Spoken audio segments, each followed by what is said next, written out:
Առաջիկա 5 տարիներին պատրաստվում է արդյոք Նիկոլ Փաշինյանը դուրս բերել Հայաստանը Հավաքական անվտանգության պայմանագրի կազմակերպության կազմից։ Եթե Նիկոլ Փաշինյանի ղեկավարած նախորդ կառավարության ծրագրում հստակ նշված էր կազմակերպությունը Հայաստանի անվտանգային համակարգի կարևորագույն օղակն է, ապա նոր ծրագրում ՀԱՊԿ-ը ներկայացված չի անգամ որպես առանձին քաղաքական իրողություն։ Ուժեղ Հայաստան խմբակցության падգամավոր Մարիաննա Ղարամանյանը հետաքրքրվեց Փաշինյանից, որ ռազմաքաղաքական դաշինքով է նա պատրաստվում փոխարինել ՀԱՊԿ-ը։ Մեր նախընտրական ծրագրում հստակ գրված է, որ առաջիկա 5 տարում մենք ՀԱՊԿ վերադառնալու ոչ մի պլան չունենք։ Ես կարող եմ վստահ ասել, որ մենք ՀԱՊԿ-ում մեր աշխատանքները չենք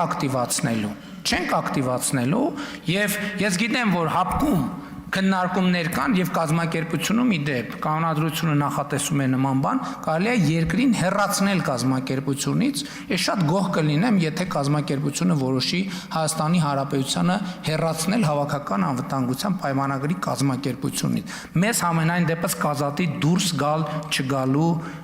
երկընտրանքից։ Ըստ Փաշինյանի կազմակերպությունը վաղուց արդեն սպառել է իրեն։ Մենք բոլոր հարցերը տվել ենք, ոչ մի պատասխան չենք ստացել, հետևաբար ՀԱՊԿ-ի վերաբերյալ մեր հետաքրքրությունը սպառված է։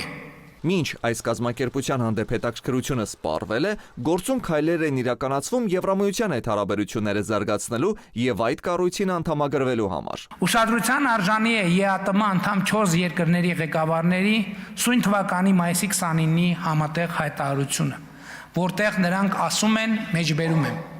Կիսում ենք Հայաստանի Հանրապետությունում հնարավոր կարճ ժամկետներում Եվրոպական միությանը անդամագրվելու կամ Եվրոպական տնտեսական միության կազմում մնալու վերաբերյալ համաժողովրդական հանրաքվե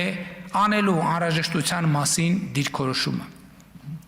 Սա մենք ընկալում ենք որպես բարեկամական ժեստ, որը բարձր ենք գնահատում,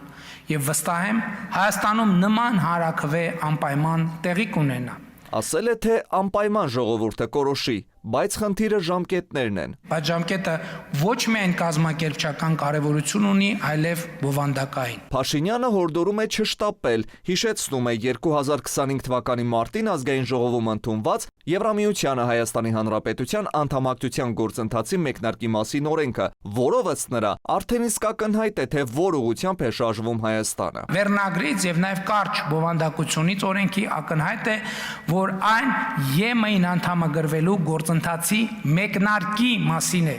իսկ հարցի վերաբերյալ հանրաքվեն տվյալ պրոցեսի ոչ թե մեկնարկի հատկանիշ է, այլ կարևոր հանգրվան։ Փաշինյանի այս հայտարարությունից քիչ անց Ռուսաստանի Դաշնության նախագահի մամուլի քարտուղար Դմիտրի Պեսկովը լրագրողների հետ զրույցում ասել է. Եվրամիությանն անդամակցելու հայտ ներկայացնելուց հետո Հայաստանը պետք է սկսի մի շարք ոլորտներում իր օրենսդրությունը համապատասխանեցնել Եվրամիության նորմերին, ինչը նրա պնդմամբ կարող է վնասել Հայաստանին ԵԱՏՄ նորմերի հետ հակասությունների պատճառով։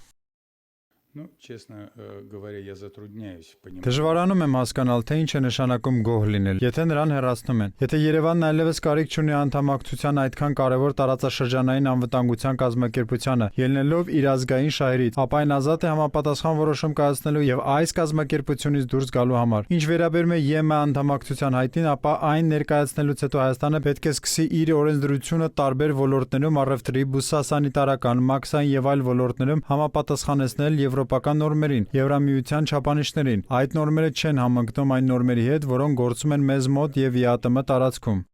Ավելի վաղ ՀԱՊԿ-ում Ռուսաստանի մշտական ներկայացուցիչ Վիկտոր Վասիլիևը ՌԻԱ Նովոստիին ասել էր, որ Հայաստանին ՀԱՊԿ մարմիններում քվեարկության իրավունքից զրկելու որոշումը կպահանջի կոնսենսուս։ Նա հայտարարել է, որ ՀԱՊԿ Հավաքական անվտանգության խորհրդի հաջորդ նիստը կկայանա Մոսկվայում նոյեմբերի 11-ին եւ առաջնորդները հավանաբար կքննարկեն այդ հարցը։ Հայաստանը, հիշեցնեմ, սառեցրել է իր մասնակցությունը ՀԱՊԿ-ին 2024 թվականին։